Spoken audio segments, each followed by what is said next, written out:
सारा जहां। माँ जैसी हस्ती दुनिया में है कहाँ, नहीं मिलेगा बदल, चाहे ढूंढ ले सारा जहां। शफ़क़त भरा तेरा चेहरा, छलकी मोहब्बत का जज्बा, कायम रहे साया तेरा, कदमों में है जन्नत का पता। हर दुख को खुद सहा मेरे लिए तूने। माँ जैसी हस्ती दुनिया में है कहाँ, नहीं मिलेगा बदल, चाहे ढूंढ ले सारा जहां। जब भी वो दिन याद आते हैं, ये आंखें मेरी भर आती हैं, ये मेरे सुख की खातिर तूने इतनी रातें जागी हैं। गुस्सा था जिन आंखों में वही मेरी याद में रोई है, जो कर्ज है तेरी मोहब्बत का क्या कर पाएंगे हम वो अदा। हर दुख को खुद सहा मेरे लिए तूने। माँ जैसी हस्ती दुनिया में है कहाँ, नहीं मिलेगा बदल, चाहे ढूंढ ले सारा जहां। शफ़क़त भरा तेरा चेहरा, छलके मोहब्बत का जज्बा, कायम रहे साया तेरा, कदमों में है जन्नत का पता। हर दुख को खुद सहा मेरे लिए तूने। माँ और बाप दोनों ही किसी भी बच्चे की ज़िंदगी में एक बहुत अहम किरदार अदा करते हैं। दोनों की कमी कोई पूरी नहीं कर सकता और ना दोनों एक दूसरे की कमी पूरी कर सकते हैं, लेकिन फिर भी देखा ये गया है कि माएँ बहुत ज़्यादा एक्स्ट्रा एफ़र्ट करके अपने बच्चों की ज़िंदगी में बाप की कमी को किसी न किसी तरह पूरा करने की कोशिश ज़रूर करती हैं। चाहे उन्हें मेहनत मजदूरी करनी पड़े, अगर वो तालीम याफ्ता हैं तो नौकरी करनी पड़े, या अगर उनके पास कोई हुनर है तो उसे इस्तेमाल करके किसी तरह घर चलाना पड़े, बच्चों की परवरिश करनी पड़े, उनके करियर्स बनाना पड़े, वगैरह वगैरह। आज हम आपकी मुलाकात माँ तुझे सलाम में एक ऐसी ही माँ से करवा रहे हैं जिन्होंने बहुत एक्स्ट्रा एफ़र्ट किया अपने हालात में रहते हुए अपने बच्चों की परवरिश के लिए, और घर से निकली, नौकरी की, वगैरह वगैरह, जो आप उनसे तफसीली मुलाकात में मालूम कर ही लेंगे। उसके बाद आपसे मुलाकात आपके शहर में, और सबसे आखिर में आज आपकी मुलाकात करवाएंगे टेलीविज़न की बहुत सीनियर प्रोड्यूसर और ख़ास तौर पे जिनका नाम लिया जाता है म्यूज़िक प्रोग्राम्स की प्रोडक्शन में और टेलीविज़न सीरियल्स की प्रोडक्शन में, अब प्राइवेट प्रोडक्शंस जब से शुरू हुई हैं, सुल्ताना सिद्दीकी साहिबा। लेकिन सबसे पहले माँ तुझे सलाम।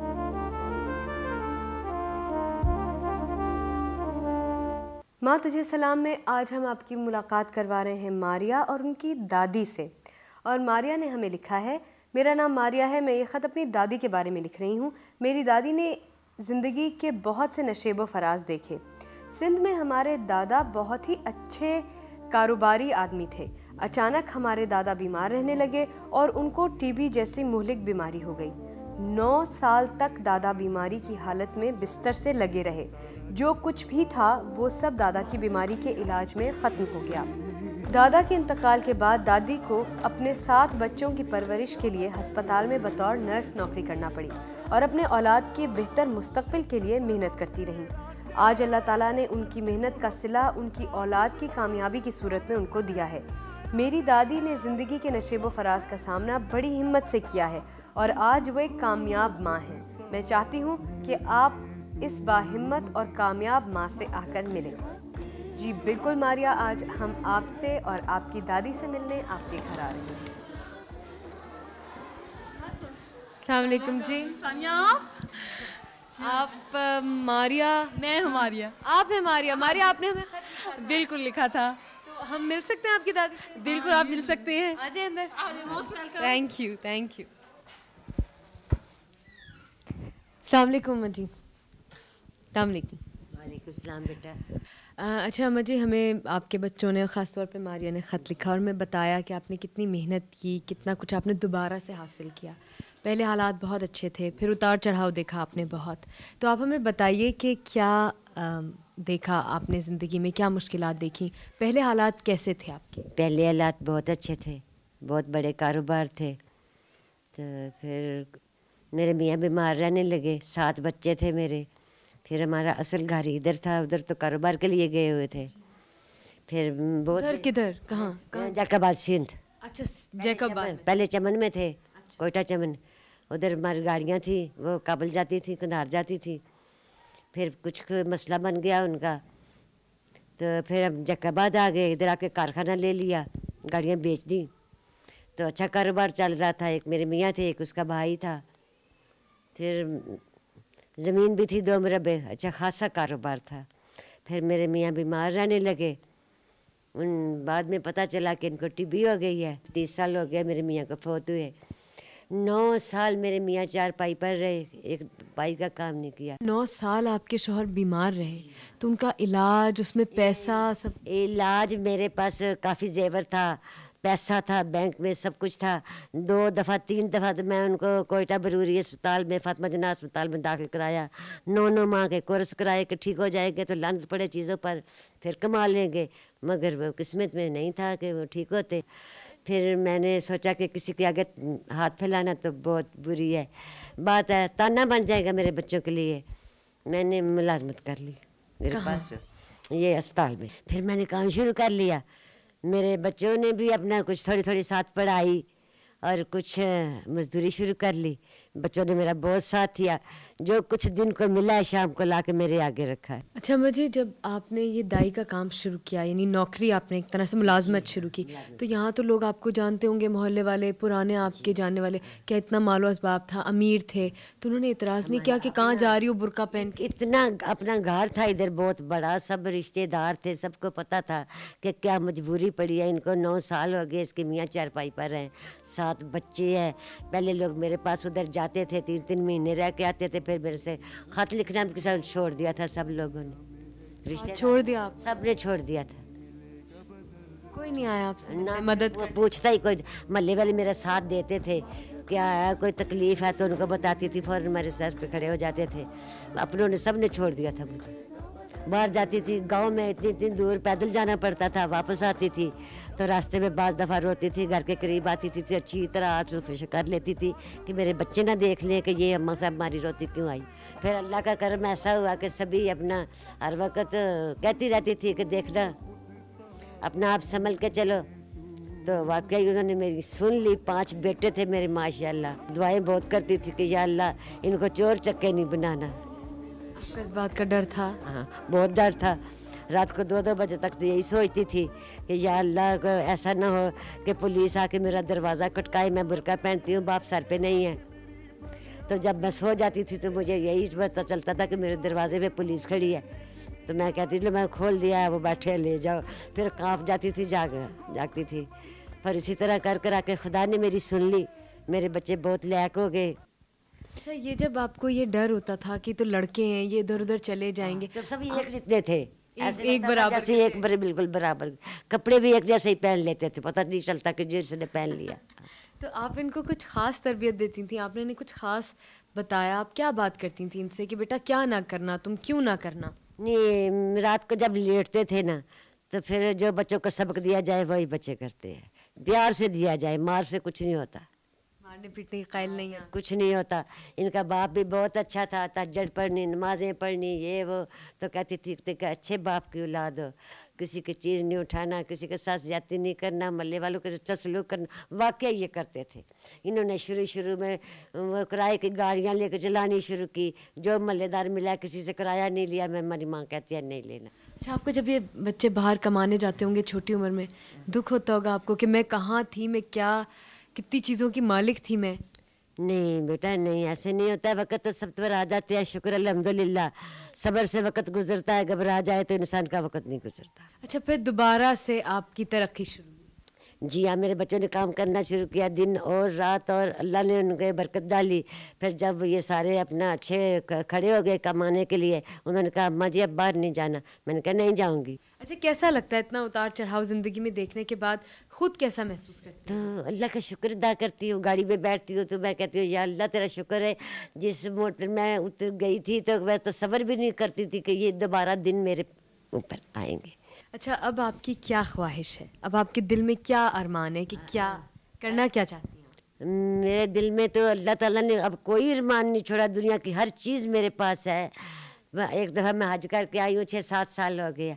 अब दोबारा जमा कर रही हूँ कुछ पूंजी, दोबारा फिर दिल करता है जाने को बस, और कोई ख्वाहिश नहीं है, हर चीज़ दुनिया की मेरे पास।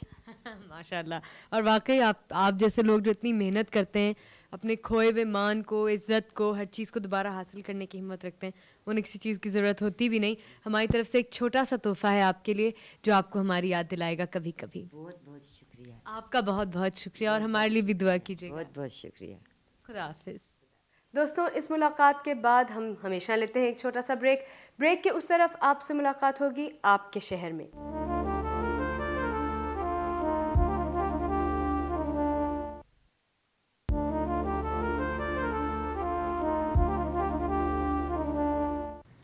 लाला मूसा बहुत ही ज़रख़ेज़ ज़मीन है फ़न के लिए। मलका मौसीकी रोशन आरा बेगम का ताल्लुक भी यहीं से था, और आलम लोहार साहब का भी ताल्लुक यहीं से था। और इस वक्त मैं खड़ी हूँ उनके आखिरी आरामगाह के सामने, जो आरिफ लोहार ने उनके लिए बनवाई है, जो उनके बेटे हैं, हम सब उनसे वाकिफ़ हैं। और यहाँ की जो एक और चीज़ मशहूर है वो है इनकी पॉटरी और सिरेमिक्स, पूरी दुनिया में मशहूर है। आइए मिलते हैं लाला मूसा शहर की माँ से और देखते हैं कि वो कैसे अपने ख़ानदान की शान बढ़ा रही हैं, कैसे तारीफ़ पा रही हैं।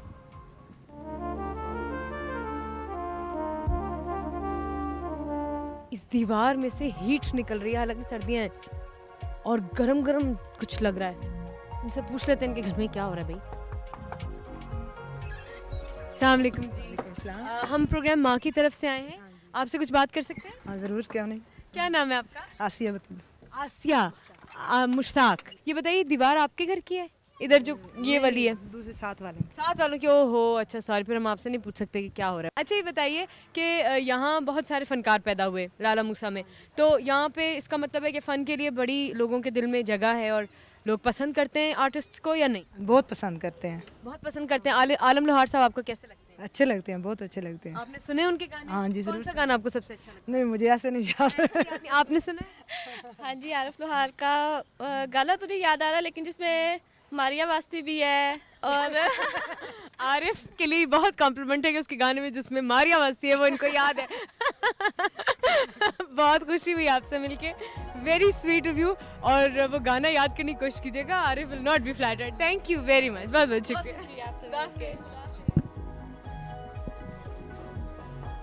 बहुत अजीब सी जगह है, किसी गली में एक घर। अस्सलाम वालेकुम, हम प्रोग्राम माँ की तरफ से आए हैं। अच्छा, कुछ बात कर सकते हैं आपसे? कर सकते हैं। क्या नाम है आपका? मुख्तार। मुख्तार, ये हटा सकती हूँ? शुक्रिया। अच्छा मुख्तार, आप ये कौन है पीछे? ये मेरे हस्बैंड। अच्छा, और ये आपके बेटे हैं? बेटा है बड़ा। बड़ा बेटा है। कितने बच्चे हैं आपके? 4 बच्चे हैं। अच्छा, और आपके हस्बैंड क्या करते हैं? पेंटिंग करते हैं। पेंटर हैं आपके हस्बैंड? आए हैं भाई, इधर आके आए हैं, आपसे भी बातें करें। आप पेंटर हैं? जी। क्या क्या किस स्टाइल में पेंट करते हैं आप? पंजाबी। आपका फोक? आपका हाँ जी, फोक्स करता हूँ। इन्होंने जीसस की एक बहुत अच्छी पेंटिंग बनाई हुई है, खुद बनाई है इन्होंने। वेरी नाइस, बहुत बहुत अच्छी है, बहुत अच्छी है। तो आप कब से पेंट करते हैं? आपके मियाँ का इंटरव्यू शुरू हो गया? तकरीबन 30 साल से। 30 साल से आप पेंट कर रहे हैं, और आपकी शादी को कितना? 10 साल। 10 साल। तो आप मुझे बताइए, लोग तो कहते हैं पेंटर्स जो हैं तो इनकी कोई कमाई नहीं होती और इनको तो भूखा रहना पड़ता है। Is it true? नहीं, बस गुजारा चल जाता है, अच्छा खासा हो जाता है कुछ? कैसे, मतलब ये पेंटिंग्स बना के बेचते हैं? हाँ बेचते हैं। और आप भी कुछ करती हैं? नहीं मैं नहीं करती। अच्छा, इसका मतलब है कि इट्स क्वाइट इनफ कि वो पेंटिंग करें, बेचें, तो घर का खर्चा चल जाता है? हाँ जी, ठीक ठाक चल जाता है। तो आप कभी इनसे शिकायत नहीं करती कि ये क्या तुम कर रहे हो, इससे ज़्यादा आमदनी हो सकती है? नहीं, ये नहीं मैंने कभी शिकायत की। कभी शिकायत नहीं की। ये एक छोटा सा तोहफा है आपके लिए हमारी तरफ से। बहुत बहुत शुक्रिया, बहुत खुशी हुई आपसे मिलकर। आपके से मिलकर भी। Thank you, दाफिज। इंटरेस्टिंग छोटा सा दरवाज़ा, छोटा सा दरवाज़ा। अस्सलाम वालेकुम जी। आप? पूरे मोहल्ले को पता चल गया कि हम आ गए। थोड़ा सा बाहर आ सकते हो? क्या नाम है आपका? अनीस फातिमा। अनीस फातिमा। अच्छा, आप और क्या क्या करती हैं? मैं पढ़ती हूँ, मैं 3rd ईयर की स्टूडेंट हूँ। 3rd ईयर की स्टूडेंट। क्या सब्जेक्ट्स हैं आपके पास? मेरे अरबिक, पर्शियन और इस्लामिक इख्तियारी। Arabic, Persian. अच्छा, पर्शियन कैसा? पर्शियन बहुत इजी सब्जेक्ट है अगर समझ के पढ़ा जाए तो। अच्छा, पर्शियन में कोई शेर सुना है हमें? पर्शियन में शेर? फारसी में? हाँ। नहीं, मुश्किल ही है, नहीं आता। फारसी में शेर नहीं आता आपको? नहीं। गाने का शौक है? गाने का भी कभी कभी कभी कभी है। आप गाती हैं? गुनगुनाती तो है? कभी तो नजर मिलाओ, कभी तो करीब आओ, हम भी हैं तुम्हारे दीवाने हो दीवाने। बस। Very good, that's very good, very good. आपके लिए ये छोटा सा तोहफा है एंड आई होप आप इसी तरह गाती रहेंगी। वैसे तो लाला मूसा सिंगर्स का शहर ही है जी। Thank you very much, thank you, खुदा हाफिज़।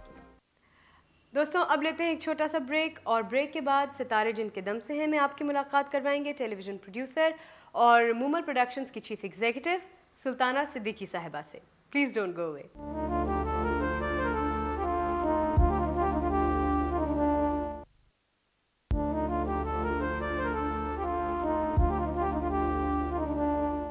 दोस्तों सितारे जिनके दम से हैं में आज हमने आपको जिन शख्सियत से मिलवाना है उनका तारुफ ज़रा तवील है।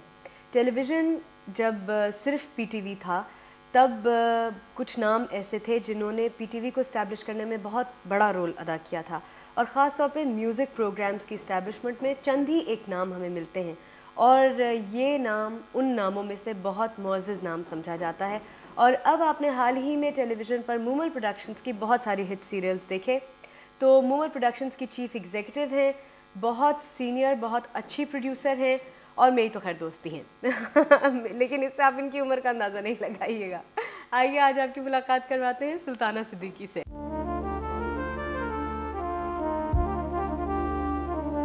अस्सलाम वालेकुम सुल्ताना आपा, कैसी हैं आप? बिल्कुल ठीक।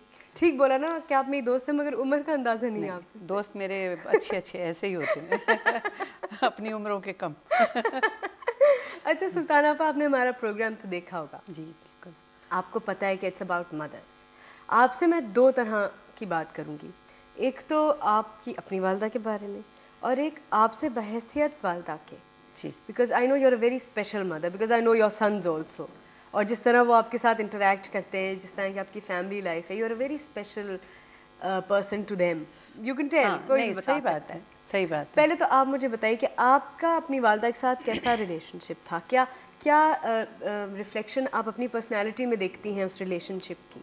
मैं समझती हूँ मेरी माँ में एक जो चीज़ अच्छी थी उस ज़माने में, चाहे इतने एजुकेटेड लोग नहीं होंगे लेकिन मेरी मदर जो थी वो मिडिल पढ़ी हुई थी, थोड़ा बहुत मतलब पढ़ी हुई थी, नहीं लिखा ठीक ठाक पढ़ी हुई थी, मतलब आप यूँ समझ लें कि मैट्रिक नहीं किया था।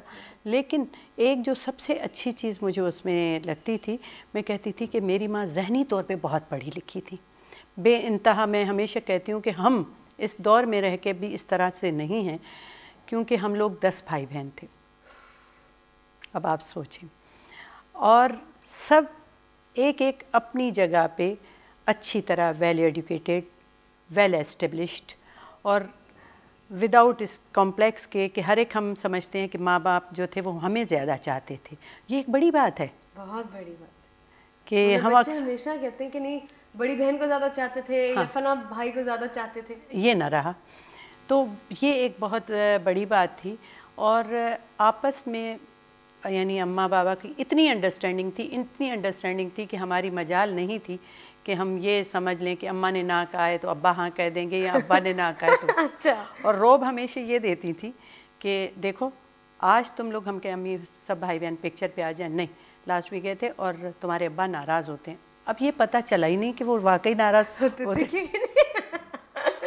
तो ये चीज़ें थी और मैं सोचती हूँ 10 बच्चों को पालना आसान नहीं था। आपने ऐसा क्या किया अपने बच्चों के लिए जो एक बिल्कुल मुख्तलिफ उनकी अपब्रिंगिंग हो सकी? मैं ये समझती हूँ कि थोड़ा टाइम आपको देना पड़ता है, क्योंकि छोटे बच्चों के लिए एक तरबियत का टाइम होता है, उसमें अगर आपने तरबियत ना की तो। और इस वक्त मेरे बच्चे जो हैं वो जहाँ भी पहुँचे हैं, लेकिन एक चीज़ जो मुझे, हम लोग बहुत दोस्ती में हैं, वो मुझसे हर चीज़ डिस्कस करते हैं, मैं उनसे हर बार डिस्कस करती हूँ कि ये बात यूँ क्या हो सकती है, नहीं हो सकती। तो हमारे में वो माँ और वो वाला एलिमेंट भी नहीं है। हाँ तो अब मेरी बहुएं भी हैं। आपकी बहुएं, हाँ ये एस्पेक्ट मैं आपसे ज़रूर डिस्कस करना चाहती हूँ, क्योंकि जिन लोगों को नहीं पता, वो जब मैं पहली दफ़ा मिली सुल्ताना आपा से तो उस वक्त सिर्फ शुनेद की शादी हुई थी, सबसे बड़े वाले बेटे की। तो उन्होंने कहा कि हाँ मैंने कहा अच्छा मूमल किसका नाम है, तो जिनको नहीं पता उनके लिए ये इन्फॉर्मेशन है कि इनकी बहू का नाम, सबसे बड़ी बहू का नाम मूमल है और ये प्रोडक्शन कंपनी उनके नाम पे है। तो ये हमेशा कहती थी कि हाँ अब मेरी बेटी भी है तो वो मेरी बेटी परेशान है, तो मैंने कहा इनकी तो कोई बेटी नहीं थी, बेटी कहाँ से आ गई, तो पता ही चला कि वो बहू है जिसको हमेशा आप प्रेफर करती थी एज योर बेटी। तो आपका उनके साथ भी बहुत अच्छा बॉन्ड है as a mother, as a mother बहुत अच्छा। यानी कभी कभी मैं सोचती हूँ, यानी ऑनेस्टली मैं ये बात कर रही हूँ, मैं कभी सोचती हूँ कि क्या मेरी बेटी होती तो क्या मैं इससे ज़्यादा चाह सकती थी।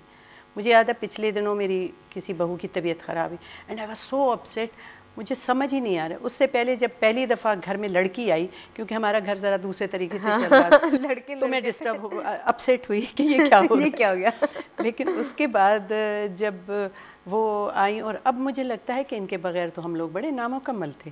सुल्ताना आपा, चलते चलते एक और सवाल ये कि अब इतनी उम्र गुजर जाने के बाद, इतना एक्सपीरियंस हो जाने के बाद, एज अ मदर इतना एक्सपीरियंस हो जाने के बाद, अब आप अपनी माँ को किस तरह देखती हैं, क्या वैल्यू देती हैं अपनी माँ को?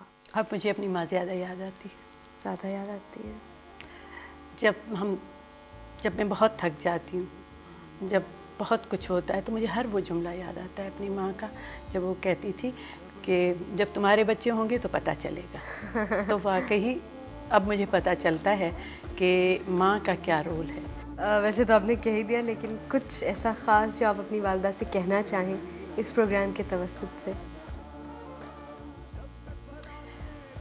मैं ये समझती हूँ कि जिस तरह मेरी माँ थी हम उस तरह करें, क्योंकि मेरी माँ एक जो चीज़ हम लोगों में दे के गई है ना, वो अनबिलीवेबल है। हम 10 भाई बहन हैं, अगर नज़र ना लगे तो हम लोग यूँ हैं। तो मेरी दुआ है कि मेरे बच्चे भी इसी तरह रहे। इंशाअल्लाह, इंशाअल्लाह ज़रूर। और जैसे आपने उनकी तरबियत की है वो ज़रूर इकट्ठे हमेशा रहेंगे।